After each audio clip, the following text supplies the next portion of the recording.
जेकर किसी की कोई चीज़ खो जाती है या किसी ने किसी के खिलाफ कंप्लेंट करनी है, कोई क्राइम किसी ने किया है, उस दे विरुद्ध किसी ने कंप्लेंट करनी है, तो हुण थाणिਆਂ ਦੇ ਵਿੱਚ जा के ਉੱਥੇ ਦੇ ਮੁਲਾਜ਼ਮਾਂ ਦੇ ਮਿੰਨਤਾਂ ਤਰਲੇ ਕਰਨ ਦੀ ਲੋੜ नहीं। ਤੁਸੀਂ घर बैठे ही ਆਪਣੀਆਂ ਕੰਪਲੇਂਟਾਂ ਜਿਹੜੀਆਂ ਨੇ ਉਹ ਦਰਜ ਕਰਾ ਸਕਦੇ ਹੋ। FIR ਹੁਣ ਤੁਸੀਂ घर बैठे ही दर्ज करा सकते हो। ਤਾਂ ਅੱਜ ਅਸੀਂ ਤੁਹਾਨੂੰ ਇਸ ਵੀਡੀਓ ਦੇ ਵਿੱਚ ਦੱਸਾਂਗੇ ਕਿ ਕਿਸ ਤਰ੍ਹਾਂ ਤੁਸੀਂ घर बैठे ऑनलाइन ਕਿਸੇ ਦੀ ਕੰਪਲੇਂਟ ਜਿਹੜੀ ਹੈ ਪੁਲਿਸ ਨੂੰ ਦਰਜ ਕਰਾ ਸਕਦੇ ਹੋ। हाउ इट वर्क्स का ऑप्शन इत्थे दिता होया, इत्थे सारा लिखिया होया भी तुसीं स्टैप बाय स्टैप की तुसीं करना है ते जिस दे नाल तुहाडी कंप्लेंट जिहड़ी है दर्ज की जाएगी। सत श्री अकाल, तुसीं देख रहे हो लुधियाना टाइम्स ते मैं हां सनमजीत सिंह भल्ला। पंजाब दे विच जदों दी आम आदमी पार्टी दी सरकार बनी है उदों तो ही मुख मंत्री भगवंत मान दा ई गवर्नेंस दे वल ज़्यादा ध्यान है। ई गवर्नेंस का मतलब कि पंजाब सरकार दीयां जिन्नियां भी सहूलतां ने ਉਹ ਲੋਕਾਂ ਨੂੰ ਆਨਲਾਈਨ ਮੁਹੱਈਆ ਕਰਾਈਆਂ ਜਾਣ ਤਾਂ ਕਿ ਲੋਕ ਦਫ਼ਤਰਾਂ ਦੇ ਵਿੱਚ ਧੱਕੇ ਨਾ ਖਾਣ। ਸਭ ਤੋਂ ਪਹਿਲਾਂ ਲਰਨਿੰਗ ਲਾਇਸੈਂਸ ਜਿਹੜਾ ਈ ਗਵਰਨੈਂਸ ਦੇ ਵਿੱਚ ਲਿਆਂਦਾ ਗਿਆ ਕਿ ਲਰਨਿੰਗ ਲਾਇਸੈਂਸ ਵਾਸਤੇ ਜਿਹੜਾ ਉੱਥੇ ਟੈਬ ਟੈਸਟ ਜਾ ਕੇ ਦਫ਼ਤਰਾਂ ਦੇ ਵਿੱਚ ਦੇਣਾ ਪੈਂਦਾ ਸੀ, ਉਸ ਨੂੰ ਆਨਲਾਈਨ ਹੀ ਕਰ ਦਿੱਤਾ ਕਿ ਹੁਣ ਤੁਸੀਂ ਘਰ ਬੈਠੇ ਹੀ ਲਰਨਿੰਗ ਲਾਇਸੈਂਸ ਪ੍ਰਾਪਤ ਕਰ ਸਕੋ। ਉਸ ਤੋਂ ਬਾਅਦ ਰੈਵਨਿਊ ਡਿਪਾਰਟਮੈਂਟ ਦੀ ਗੱਲ ਕਰੀਏ ਤਾਂ ਰੈਵਨਿਊ ਡਿਪਾਰਟਮੈਂਟ ਦੇ ਵਿੱਚ ਵੀ ਜਿਹੜੇ ਸਟਾਂਪ ਪੇਪਰ ਜਿਹੜੇ ਆਪਾਂ ਲੈਂਦੇ ਹੁੰਦੇ ਸੀ ਕਚਹਿਰੀਆਂ ਦੇ ਵਿੱਚ ਜਾ ਕੇ 20,000 ਤੋਂ ਉੱਤੇ ਵਾਲਾ ਸਟਾਂਪ ਅੱਗੇ ਹੁੰਦਾ ਸੀ ਜਿਹੜਾ ਉਹ ਈ ਸਟਾਂਪ ਮਿਲਦਾ ਹੁੰਦਾ ਸੀ ਤੇ 20,000 ਤੋਂ ਘੱਟ ਰੁਪਏ ਵਾਲੇ ਸਟਾਂਪ ਜਿਹੜੇ ਨੇ ਉਹ ਪੇਪਰ ਸਟਾਂਪ ਮਿਲਦੇ ਹੁੰਦੇ ਸੀਗੇ। ਉਹ ਵੀ ਈ ਗਵਰਨੈਂਸ ਦੇ ਅਧੀਨ ਲਿਆਂਦੇ ਹੋਏ ਸਾਰੇ ਹੀ ਸਟਾਂਪ ਪੇਪਰ ਜਿਹੜੇ ਨੇ ਉਹ ਈ ਸਟਾਂਪ ਕਰ ਦਿੱਤੇ ਪੰਜਾਬ ਸਰਕਾਰ ਨੇ। ਉਸ ਤੋਂ ਬਾਅਦ ਫਰਦਾਂ ਜਿਹੜੀਆਂ ਨੇ ਈ ਗਵਰਨੈਂਸ ਦੇ ਵਿੱਚ ਲਿਆ ਦਿੱਤੀਆਂ ਗਈਆਂ ਤੇ ਹੁਣ ਥਾਣਿਆਂ ਦੇ ਵਿੱਚ ਲੋਕ ਖੱਜਲ ਨਾ ਹੋਣ ਇਸ ਕਰਕੇ थाणिਆਂ ਨੂੰ ਵੀ ਈ ਗਵਰਨੈਂਸ ਦੇ ਅਧੀਨ ਲਿਆ ਦਿੱਤਾ ਕਿ ਜੇਕਰ ਕਿਸੇ ਦੀ ਕੋਈ ਚੀਜ਼ ਖੋ ਜਾਂਦੀ ਹੈ ਜਾਂ ਕਿਸੇ ਨੇ ਕਿਸੇ ਦੇ ਖਿਲਾਫ ਕੰਪਲੇਂਟ ਕਰਨੀ ਹੈ, ਕੋਈ ਕ੍ਰਾਈਮ ਕਿਸੇ ਨੇ ਕੀਤਾ ਹੈ, ਉਸ ਦੇ ਵਿਰੁੱਧ ਕਿਸੇ ਨੇ ਕੰਪਲੇਂਟ ਕਰਨੀ ਹੈ, ਤਾਂ ਹੁਣ ਥਾਣਿਆਂ ਦੇ ਵਿੱਚ ਜਾ ਕੇ ਉੱਥੇ ਦੇ ਮੁਲਾਜ਼ਮਾਂ ਦੇ ਮਿੰਨਤਾਂ ਤਰਲੇ ਕਰਨ ਦੀ ਲੋੜ ਨਹੀਂ। ਤੁਸੀਂ ਘਰ ਬੈਠੇ ਹੀ ਆਪਣੀਆਂ ਕੰਪਲੇਂਟਾਂ ਜਿਹੜੀਆਂ ਨੇ ਉਹ ਦਰਜ ਕਰਾ ਸਕਦੇ ਹੋ। FIR ਹੁਣ ਤੁਸੀਂ ਘਰ ਬੈਠੇ ਹੀ ਦਰਜ ਕਰਾ ਸਕਦੇ ਹੋ। ਕਿਸ ਤਰ੍ਹਾਂ बीते दिन ही मुख्यमंत्री भगवंत मान दे वल्लों ये सिस्टम जिहड़ा लॉन्च किया गया ई गवर्नेंस के अधीन लिया गया, तो अज असीं तुहानूं इस वीडियो दे विच दस्सांगे कि किस तरह तुसीं घर बैठे ऑनलाइन किसी की कंप्लेंट जिहड़ी है पुलिस नूं दर्ज करा सकते हो। तो सब तो पहला तुहाडे कोल चाहे फोन है, चाहे कंप्यूटर है, चाहे लैपटॉप है, तुसीं किसी भी ब्राउज़र ते उत्थे जाना है तो वैबसाइट भरनी है www.pgd.punjabpolice.gov.in। ਇਹ ਤੁਸੀਂ ਵੈਬਸਾਈਟ ਜਦੋਂ ਭਰੋਗੇ ਤਾਂ ਤੁਹਾਡੇ ਸਾਹਮਣੇ ਇੱਕ ਇਹ ਪੋਰਟਲ ਖੁੱਲੇਗਾ।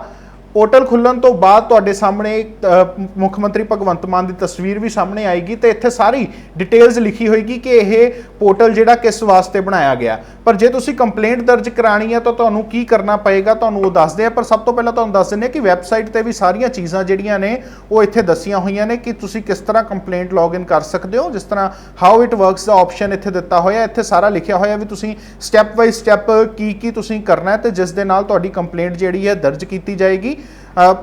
पर असी आप तुहानूं इत्थे दस्सांगे। सब तो पहला तुहानूं इत्थे एक अकाउंट अपना बनाना पेगा। साइन अप का ऑप्शन तुसीं सामने स्क्रीन ते देख सकते हो। इस साइन अप के ऑप्शन ते सब तो पहला तुहानूं जाना पैना है ते इस तो बाद इत्थे अकाउंट एक तुहानूं बनाना पैना। सब तो पहला तुहानूं अपना नाम भरना पेगा, ईमेल एड्रैस भरनी पेगी।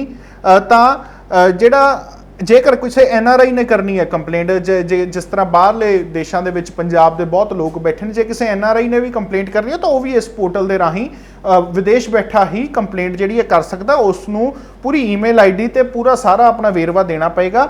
तो ईमेल ID भरन तो बाद सानू अपना मोबाइल नंबर भरना पेगा। मोबाइल नंबर भरन तो बाद तुहाडे मोबाइल ते एक OTP आएगा, जो OTP तुसीं इत्थे दर्ज करना है। OTP दर्ज करन तो बाद तुसीं अपने उस अकाउंट का एक पासवर्ड रखना है कि कोई भी जिहड़ा तुहानूं सौखे तरीके नाल याद रह सके। वो पासवर्ड तुसीं इत्थे पासवर्ड भरना है तो दोबारा फिर तुसीं पासवर्ड भरना, 2 बारी पासवर्ड भरना है। तो उस तो बाद तुसीं आ साइन अप दे ऑप्शन ते क्लिक कर देना। इस दे नाल ही तुहाडा जिहड़ा अकाउंट वो बन जाएगा।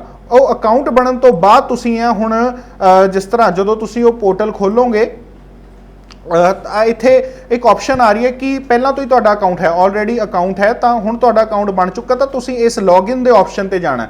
तो लॉगिन दे ऑप्शन ते जदों तुसीं जाओगे तो सब तो पहला तुहानूं अपना मोबाइल नंबर भरना। मोबाइल नंबर भरन तो बाद जिहड़ा तुसीं पासवर्ड बनाया वो पासवर्ड ਉਹ ਦਰਜ ਕਰਵਾਉਣਾ ਪਏਗਾ ਤੁਹਾਨੂੰ। ਉਹ ਪਾਸਵਰਡ ਦਰਜ ਕਰਾਉਣ ਤੋਂ ਬਾਅਦ ਜਦੋਂ ਤੁਸੀਂ ਐਂਟਰ ਕਰੋਗੇ ਤਾਂ ਤੁਹਾਡੇ ਸਾਹਮਣੇ ਇੱਕ ਇਹ ਸਲਾਈਡ ਖੁੱਲ ਜਾਏਗੀ। ਤਾਂ ਇਹ ਸਲਾਈਡ ਖੁੱਲਣ ਤੋਂ ਬਾਅਦ ਇਸ ਸਮੇਂ ਜਿਸ ਤਰ੍ਹਾਂ ਅਸੀਂ ਆਪਣੀ ਇੱਕ ਆਈਡੀ ਇੱਥੇ ਬਣਾਈ ਹੈ, ਅਸੀਂ ਕਿਸੇ ਦੀ ਕੋਈ ਕੰਪਲੇਂਟ ਨਹੀਂ ਕੀਤੀ ਤਾਂ ਇੱਥੇ ਨੋ ਡਾਟਾ ਅਵੇਲੇਬਲ ਆ ਰਿਹਾ।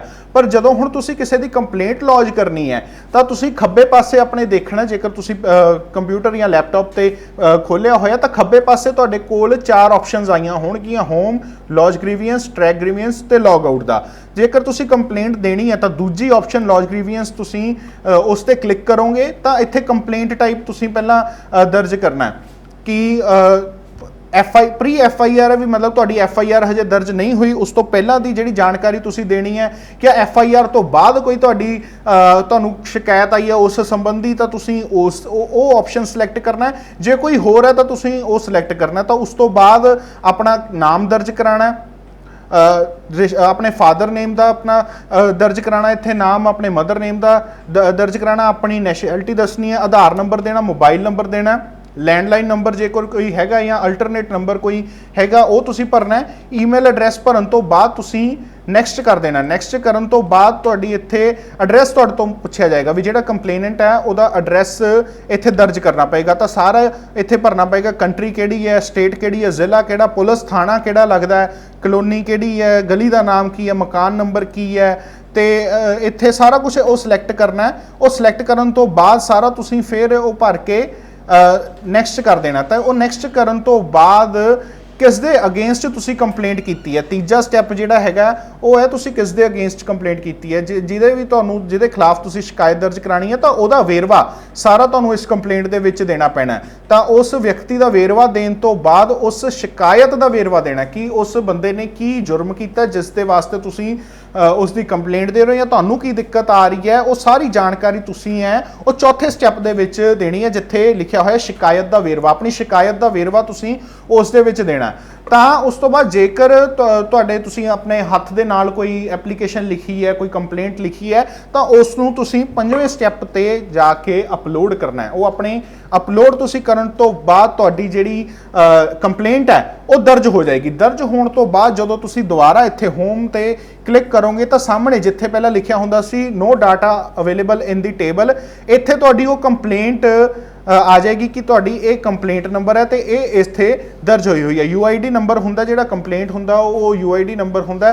ਕੰਪਲੇਨੈਂਟ ਦਾ ਨਾਮ ਆ ਜਾਏਗਾ, ਡੇਟ ਆ ਜਾਏਗੀ ਕਦੋਂ ਤੁਸੀਂ ਕੰਪਲੇਂਟ ਕੀਤੀ ਹੈ, ਕੰਪਲੇਂਟ ਦਾ ਡਿਸਕ੍ਰਿਪਸ਼ਨ ਆ ਜਾਏਗਾ ਤੇ ਉਸ ਦਾ ਸਟੇਟਸ ਵੀ ਆ ਜਾਏਗਾ। ਜੇ ਹੁਣ ਤੁਸੀਂ ਆਪਣੀ ਸ਼ਿਕਾਇਤ ਦਾ ਤੁਸੀਂ ਪੁੱਛਣਾ ਚਾਹੁੰਦੇ ਹੋ ਕਿ ਉਸ ਦਾ ਕੀ ਸਟੇਟਸ ਹੈ, ਕਿੱਥੇ ਤੱਕ ਕਾਰਵਾਈ ਹੋਈ ਹੈ ਤੁਹਾਡੀ ਸ਼ਿਕਾਇਤ ਤੇ, ਤਾਂ ਤੁਸੀਂ ਇਹ ਜਿਹੜਾ ਤੀਜਾ ਆਪਸ਼ਨ ਹੈ ਖੱਬੇ ਪਾਸੇ ਜਿੱਥੇ ਹੋਮ, ਲੌਜ ਗ੍ਰੀਵੀਐਂਸ ਤੇ ਟਰੈਕ ਗ੍ਰੀਵੀਐਂਸ ਦਾ ਜਿਹੜਾ ਤੀਜਾ ਆਪਸ਼ਨ ਹੈ ਟਰੈਕ ਗ੍ਰੀਵੀਐਂਸ ਦਾ, ਇੱਥੇ ਤੁਸੀਂ ਕਲਿੱਕ ਕਰੋਗੇ ਤੇ UID ਨੰਬਰ ਜਿਹੜਾ ਦਰਜ ਹੋਏਗਾ ਇਹ ਤੁਹਾਡੇ ਜਦੋਂ ਤੁਹਾਡੀ ਕੰਪਲੇਂਟ ਜਿਹੜੀ ਹੈ ਉਹ ਦਰਜ ਹੋ ਜਾਏਗੀ ਤਾਂ ਤੁਹਾਨੂੰ ਇੱਕ UID ਨੰਬਰ ਵੀ ਦਿੱਤਾ ਜਾਏਗਾ। ਉਹ UID ਨੰਬਰ ਤੁਸੀਂ ਇੱਥੇ ਭਰ ਕੇ ਆਪਣਾ ਮੋਬਾਈਲ ਨੰਬਰ ਤੁਸੀਂ ਦਰਜ ਕਰੋਗੇ ਤਾਂ ਇੱਥੇ ਸਰਚ ਕਰੋਗੇ ਤਾਂ ਤੁਹਾਨੂੰ ਸਾਰਾ ਟਰੈਕ ਰਿਕਾਰਡ ਤੁਹਾਡੀ ਕੰਪਲੇਂਟ ਦਾ ਆ ਜਾਏਗਾ ਕਿ ਕੀ ਕਾਰਵਾਈਆਂ ਤੁਹਾਡੀ ਕੰਪਲੇਂਟ ਤੇ ਹੋਈਆਂ, ਤਾਂ ਉਹ ਸਾਰਾ ਵੇਰਵਾ ਤੁਹਾਨੂੰ ਆ ਜਾਏਗਾ। ਤਾਂ ਹੁਣ ਥਾਣਿਆਂ ਦੇ ਵਿੱਚ ਤੁਹਾਨੂੰ ਧੱਕੇ ਖਾਣ ਦੀ ਲੋੜ ਨਹੀਂ, ਉੱਥੇ ਜਾ ਕੇ ਅਫਸਰਾਂ ਦੀਆਂ ਮਿੰਨਤਾਂ ਕਰਨ ਦੀ ਲੋੜ ਨਹੀਂ, ਤੁਸੀਂ ਘਰ ਬੈਠੇ ਹੀ ਆਪਣੀ ਸ਼ਿਕਾਇਤ ਜਿਹੜੀ ਹੈ ਉਹ ਹੁਣ ਪੁਲਿਸ ਨੂੰ ਦਰਜ ਕਰਵਾ ਸਕਦੇ ਹੋ। ਤਾਂ ਵਧੇਰੇ ਅਪਡੇਟਸ ਨਾਲ ਜੁੜੇ ਰਹੋ। ਕੈਮਰਾਮੈਨ ਤੁਹਾਨੂੰ ਠਾੜੂ ਦੇ ਨਾਲ ਸਰਮਜੀਤ ਸਿੰਘ ਭੱਲਾ, ਲੁਧਿਆਣਾ।